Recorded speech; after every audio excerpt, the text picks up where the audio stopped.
Hi, everyone, and we are live here again today. And today I have my guest, Lozias, here with me. Hi, Z. Happy to have you here.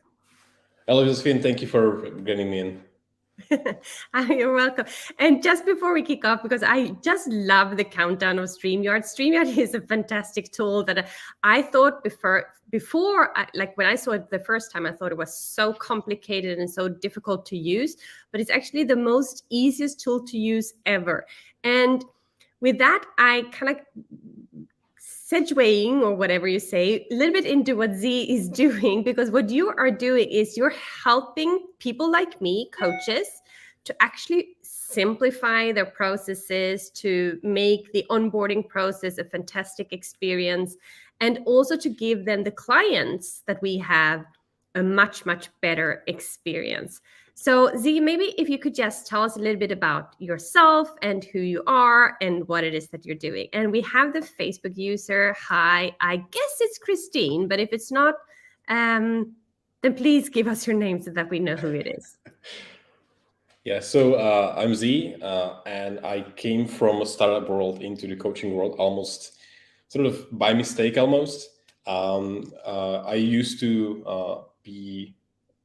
work in startups in a product role, and so I would be always focusing on essentially building up the startup and figuring out the best ways that the apps or the platforms that we were building could serve the clients. And then I think 3 years ago, I joined AppCoach, which is a platform for online coaching, and it sort of brought me into the coaching space. And I started having a lot of discussions and a lot of calls and a lot of sort of essentially started helping coaches to use the platform. And through that, I was learning how they're doing their coaching with their clients, what principles they're using to get them value. And over time, I got to work with 500 plus coaches, and it became very easy for me to see the principles. And then I realized that I don't really want to keep working in a startup space. I want to change. I want to go into being a consultant. And when I was thinking about what I want to do, it was pretty clear to me that I love working with coaches because they're just nice people. They have nice values. It just fits. And so like me. yeah, exactly. And it's very easy for me to click with them. And in sort of my ideal business is somewhere where I work with my clients who I enjoy working with. And so I sort of combine this product knowledge from startups about client experience, about sort of building out the essentially creating a roadmap for what you have, and moving slowly towards some goal. And I brought it to the coaching world and combined the two. So now I help coaches systemize and build their businesses and build the client experience. And what I focus on is essentially what happens from the moment your client's payment goes through all the way to the moment when you offboard them and you get them the results, and you pat them on the back and tell them you're ready to go into the world. You're finished here, You're ready. and it's done. Yeah. I say to my clients, I won't chuck anyone out of the nest, but when you're ready to fly, you're ready to fly. Yeah. I think that is really important. So today's topic, we said we would start focusing on client wins. My phone is ringing. My husband is actually ringing. He needs to know that I go live at this time every Tuesday. It's important. Anyways, so we said the topic for today's discussion is about the importance of quick wins for your clients. And I would like, because we also kind of like quickly caught up, you and I, before that, to come into a couple of give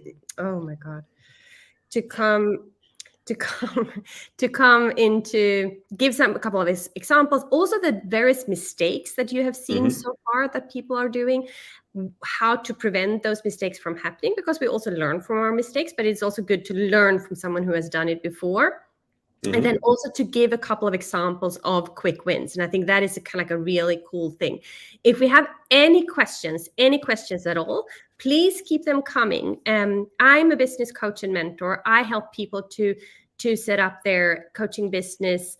And Z is kind of like, if you want to put it like that, we we would fit together like a puzzle piece, right? To put it together to make sure that that experience that you are building is also actually a client win experience from the get-go. Because sometimes we as coaches can be so think that that what we're doing is so fantastic and everyone should actually want to have it, and then it's very good to have someone who's a little bit kind of like independent to get a good look at what we're doing. So if we start with the first thing, why is it so important to have that our clients get a very good quick win experience? So I think you might have experienced this yourself as well, is when you make some purchase, especially if it's a big one, you get to this sort of sense of like you're not sure if you made the right decision, and it's very easy to start feeling regret, especially if the expectations don't fit what you sort of expected when you hit the buy button or added your card details.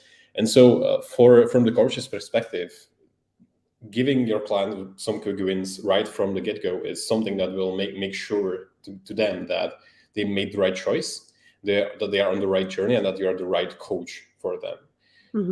Part of that is definitely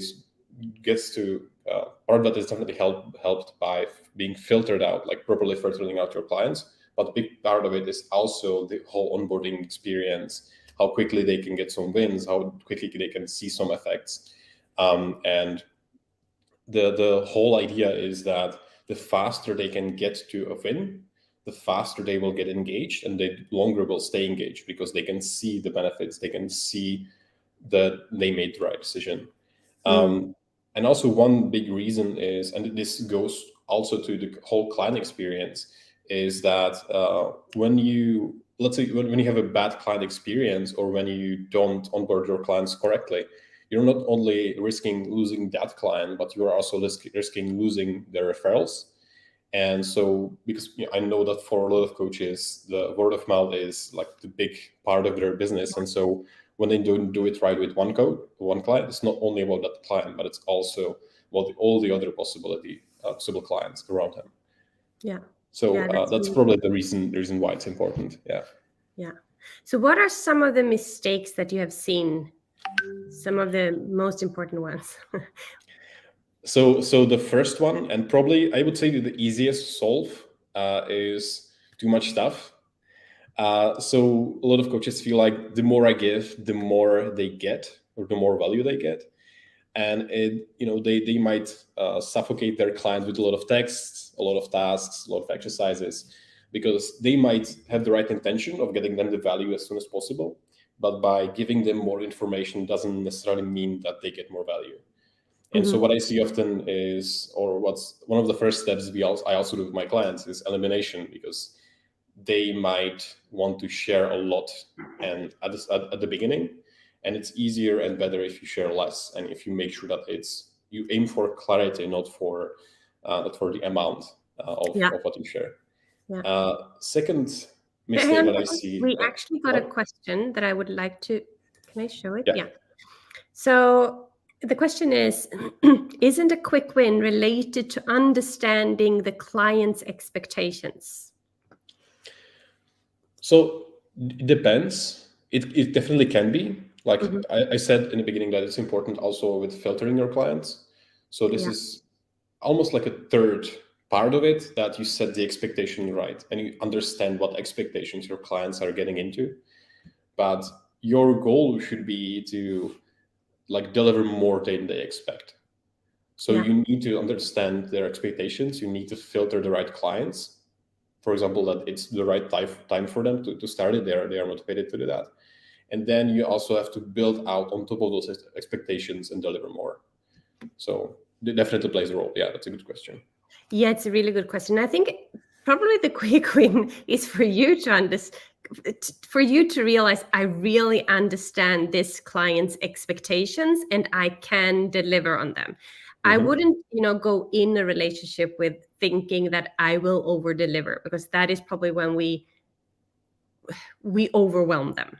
And I've done that too. I admit I've done that too. Trying, to put in a 6 months program everything I have learned the last 2 to 3 years, and that's just not working. The only Mhm. thing you're doing then is overwhelming them, right? Or you lose the people who aren't able to keep up. So that is also kind of like a big Yeah. problem. Yeah. Yeah, that's a good point. That's actually like interesting mindset shift for me. My aha moment here, that everybody sort of sees over delivery a little bit different, Yeah. and it's important to explain it, because over delivery for one person can be that I'll give them the most smooth experience, and for someone else, it'll be I'll just give them so much stuff that they'll feel like their expectations are here for what they'll get, and they get so much that they're just buried underneath it. Yeah. So yeah, in terms of over delivery in this sense, it's more about making it smooth. So maybe when you have a client who expects that he has to log in into like 3 platforms and like give you like 5 things, that instead they will just log in one platform, that will be super easy. They will just give you Mhm. one thing and they're started and they're already seeing some results. And so the over delivering here is almost like under delivering in the sense of the amount of content or the exercises that you share with them. Yeah, and in terms of that kind of like number of content or contents, especially when when group coaching programs have grown and grown and grown, it's a little bit like weed, they overgrow the garden. And I remember once when I joined a business mentoring program, which was huge. I'm still in the program because I'm still kind of like doing the stuff in there. And I remember like in the beginning, I was like, don't you have a one pager? Don't you have like Mhm. one page that just shows the strategy or the client journey? Where do I need to start? Because that could be like a quick win for someone to really understand, okay, so this is where I start, this is the next Mhm. step, and the next step. Often though, especially when it comes to business mentoring, it's not as if you do one step and then you do the second and then you do the third. Often you need to kind of build in parallels. But yeah, Mhm. definitely. Let me see. We have someone, another question. Could over delivering turn into risk that the clients think they could do it themselves?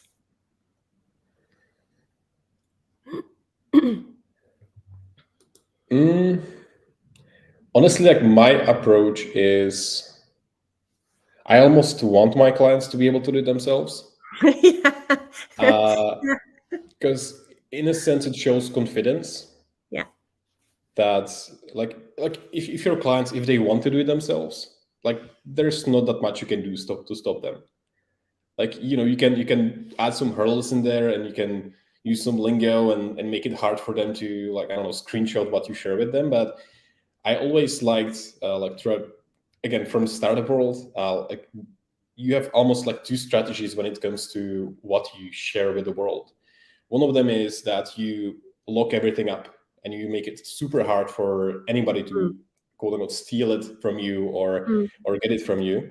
And second is you share freely and you focus so much on making it as great for the client as possible and innovating that it's hard for anyone to catch up with you. And the clients, like, they see the value in you that's not only in the course or only in the stuff that they want to do with you. yeah. And So that's probably my answer. yeah, I definitely agree too. And it's also kind of like, also for me, I want my clients to be able to do it themselves. Otherwise, I've done a really crappy job. And for you, it's the same too, because otherwise you would be in house and you wouldn't be the consultant, right? You will want to be able to, or I'm just guessing here, but want to be able to do a project, close that project, hand it over, and then go to the next project, because that is also part of the whole thing that we're doing. We don't want to stay in a relationship forever with anyone, but that doesn't mean that you can have like that your clients can have a client journey and they see, oh, Z, now you corrected this part for me, now we need to move into the next project or the next project and the next project. And I think that is really important um to, to remember that I've kind of had a couple of clients now leave the nest. And one of them just sent me a message this morning. It's like, I'll be back, because I'll be back. Almost a little bit like, what's his name? Arnold Schwarzenegger, when in the movie. It's not threatening in this case, but it's like she now takes what things that she has learned in my program and kind of like needs to digest it all, because it has been a lot, and Mhm. digesting it and kind of implementing it all on her own. And then when she's ready to scale her business, then she will come back to me. So that is kind of like the things that I see too, right? But the real important question here is, do we have a fantastic onboarding, and do we have a fantastic offboarding session too? Is it like, are you chucking people out of and kind of closing off everything and not giving them access to anything any longer? Or do you continue nurturing them, right? Yeah, onboarding definitely plays a big role as well. Not only for how people actually remember your coaching, but also for like you can effectively get a lot of feedback on your coaching from your onboarding. Like understanding, why your clients felt certain parts were really very valuable, or understanding essentially their perspective is super valuable. And it doesn't need to happen only on your onboarding call, but it can happen throughout your coaching. Even like just simple, like, I don't know, like give me 1 to 10 on your fingers, how was the last exercise, when you ask that on a session, for example. Even that gives you some information. Like if somebody gives you 5 fingers, then you can ask them, hey, why? Can you share with me like something like I make it better and make it work for you a little bit more? And that's like one of the interesting things about coaches is that they are always in contact with their clients. And that's like super valuable. Again, coming from the startup world, like you don't always get that. And in here, you're constantly with contact with your clients. And so you can always ask them very easily, just, sort of on the call, spend like 2 seconds, just ask them, hey, how was that? How was this? Do you find it valuable? Do you find this, did you very confused? Were you frustrated in any of this? Just these like very small things can make a huge impact on you better understanding them and giving them a better coaching experience. Yeah, definitely. Yeah. Are there any other, I don't know if we covered all the mistakes that you had in mind, or are there any other mistakes that you want to cover? So there's one more that you sort of talked about it a little bit. You were talking about your experience with the business academy or something along those lines. I didn't say the name of the program. And essentially that's like a lot of coaches, they have some legacy stuff, especially if it's a longer program. And so it's something that, like, for example, on the onboarding, there can be some exercises that you as a coach don't really need the clients to do, but you might feel, hey, this might be interesting, let's just keep it there, or you just don't remove it. And so that's tied with like the sort of the second mistake that, or the first mistake that you give them too much. And some of it is that they don't even need to do anymore because you might, forget about it. Tied with that is also the idea, this is almost like a quick win. You mentioned it yourself on this topic, is that if they would have a one-pager to give you a head start where to go, I think a role of a coach, especially if you have a bigger program, is to act as a filter. So it's okay to sort of overburden them with a lot of content, but you have to be there, and you have to be their filter. You have to be there and on a session tell them, you know what, based on what we talked about, I think like you can skip these 3 lessons. This course might not be for you yet. Just focus on these 2 things and get back to me. So you give them like a big access to everything, but then you can personalize it and narrow it down with them on the call or during the coaching. Yeah, very, very good. Very good advice. And the legacy piece. So Paris and I, my business manager and I, we are actually kind of redesigning, or we're pulling out the weed out of everything that you don't need. Because it's a learning process too, right? Yeah. And you need to pull in and pull out. That's just, and simplify, really simplify, because that is probably another thing too. Videos that are 1 hour long are not useful. In my view, they need to be shorter, digestible. And I remember you said that too. Some people like videos, some people like text.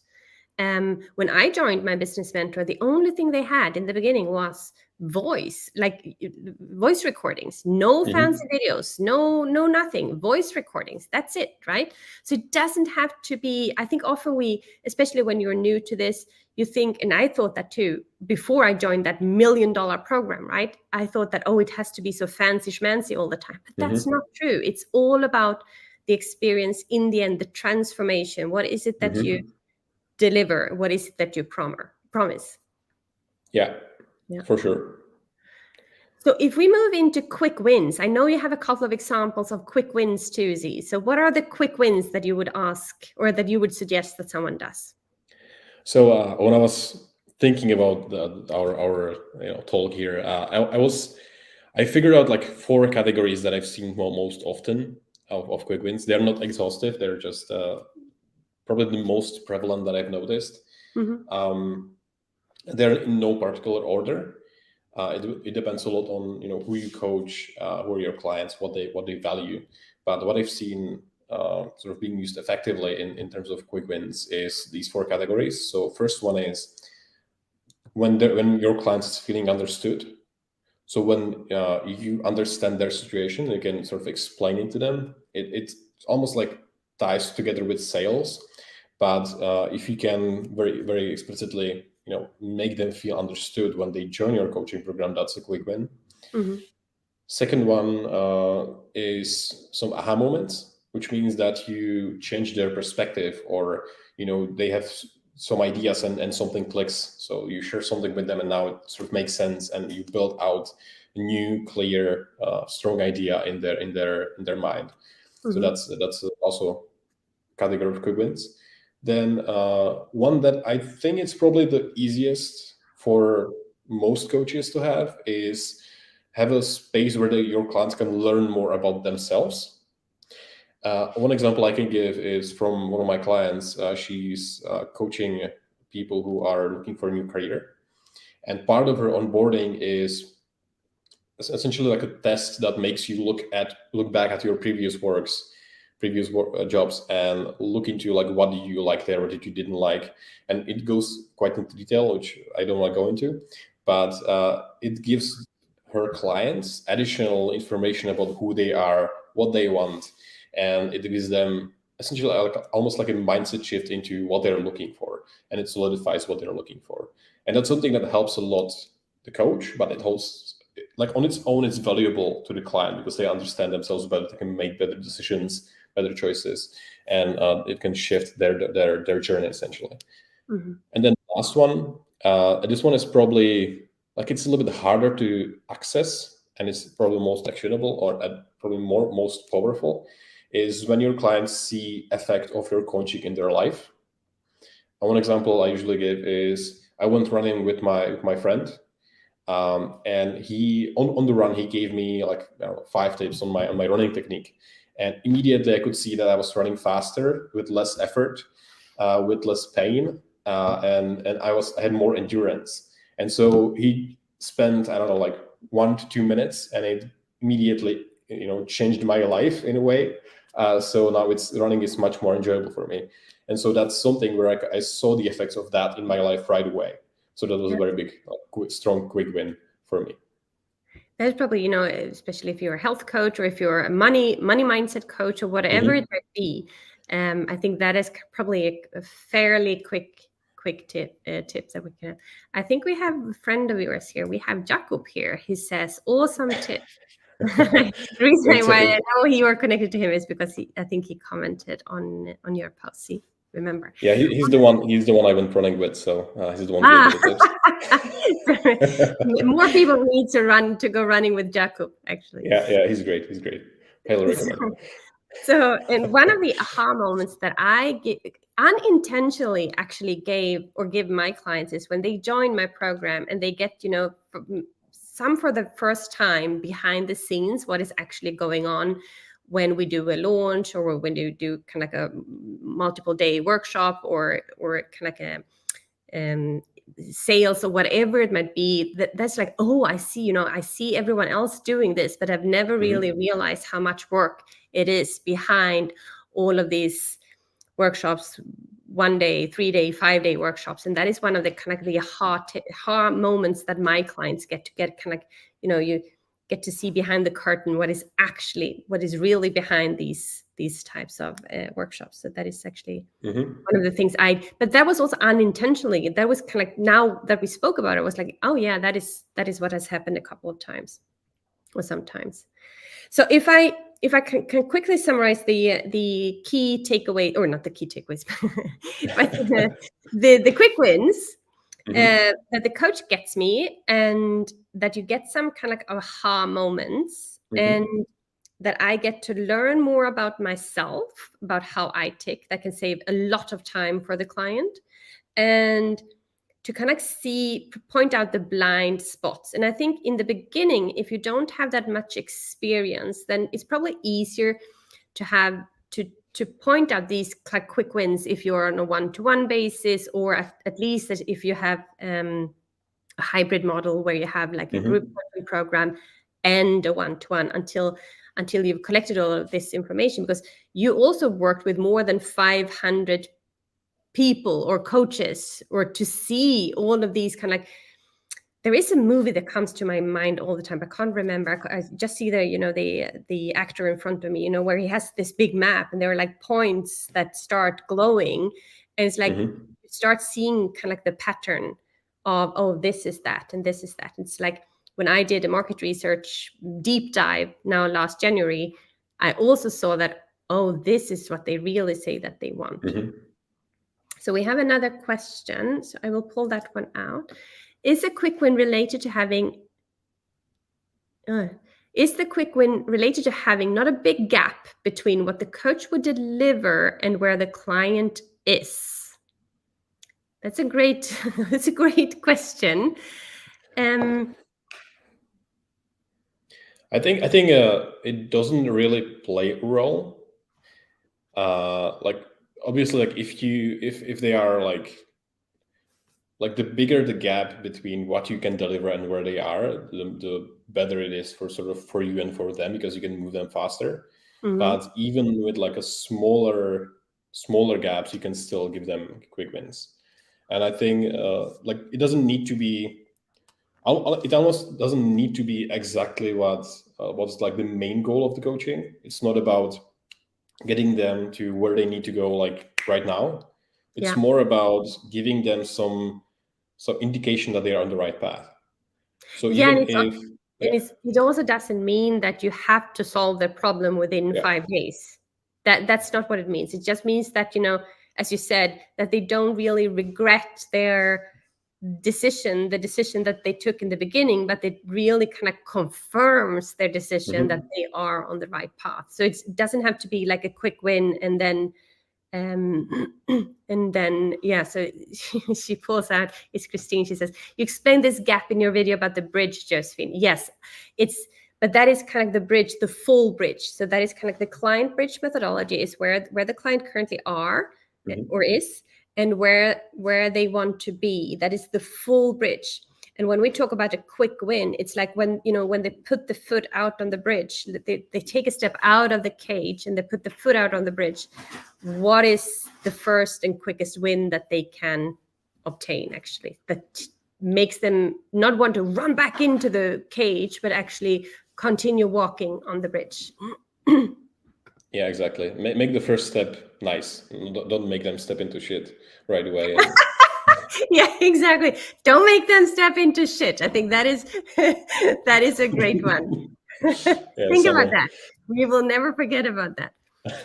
So, is there anything else that you would like to add, Z? I think maybe one thing that I can share a little bit is a little bit more like how to approach, or like a few tips on how to actually start implementing this, or how to start thinking about it. And like my first advice and the first thing that I do with my clients when it comes to this is like you can't change what you don't measure. And so it's important to sort of map out how the onboarding event looks like. So if you have only like vague idea of what are the steps your clients are taking, it's really hard for you to make sure that it sort of makes sense and it's smaller. And the way I would think about it is that, like a good example would be, let's say you create a new email, or you have a spare email, and you treat that one email like it's a new client, and just sort of try to experience it as your clients do, and follow the steps and try to track like how many. I don't want to be like pedantic and track how many clicks, that's maybe going too far, but even just like how it makes you feel, what are the steps, how many steps there are, just to get some idea how it actually goes. So my first would be sort of to measure the time to win, or the effort to win, or the steps to win. for your clients and sort of see how are you even doing with your coaching on that. So that would be probably the first steps.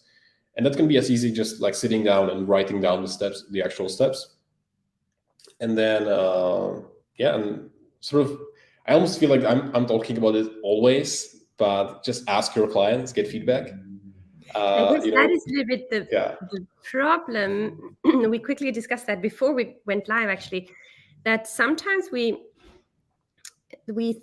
forget about the things that or something seems so like obvious. So we kind of forget about what we've done and what made us overcome a certain hurdle. And that is also why it's so important to always go back, always ask for feedback, always do market research, always kind of check and reconfirm, but then not to forget that you develop and your ideal client develops as you develop. So, I mean, what we're doing now, we've run the Empowered Entrepreneur Program for, what do we have, February? So we've run it for 1.5 years. It's definitely time to go back and see what's working, what's not working, what do we need to change? Why do we need to change it? Just changing because changing, that's not going to work, right? But to really pull out the weed and keep the simple things, the things that are really, really necessary. Mm-hmm. So I'll just say, if there are any additional questions, please add them now, because I want to round this up. And if you're watching this as a replay, because you can find it on my YouTube channel, Josefine Warner, you can find it in my Facebook group, the Online Entrepreneurs Community. We will add it to the guides section there, so you can find it there. And it's currently streaming live to LinkedIn. So if you're watching this on LinkedIn and you're watching the replay, please add #replay. Then Z and I can go back in and we can see if there are any questions or any input that you would like to have. Z is also in the Facebook group, so you can kind of connect with him there and ask him questions. And you're also on LinkedIn, so they can connect with you there. How is the easiest way to connect with you, Z? Easiest way is probably through email. So I can sort of add an email, but they can also just comment anywhere you are. I'll keep track of, wherever you post the reply. They can just comment there. I'll be happy to answer and reply, or just go to my LinkedIn, which also you can find it on LinkedIn. And it's just, if you just Google Z Lozias, it's not the easiest name I know, but if you just Google that, you can always find a way to reach out to me. But probably the easiest for you is just comment under the recording, and I'll be happy to answer and give some tips and suggestions. And the same goes for me. So please connect with me too, if we're not already connected. I love to network. I'm the networking queen. I call myself. I don't. I just made that up now. Maybe I should start calling myself the networking queen. It's been so lovely to have you as a guest, Z, and there are so many really great takeaways from this session. And if people would just implement a fraction, like a tiny bit, what you just shared, they are going to kind of be better than so many others that are out there. Mm-hmm. So thank you so much again. So thank you very much for having me. Yeah, thank you. I will end this broadcast now and see you all soon again. Thank you. See you. Bye-bye.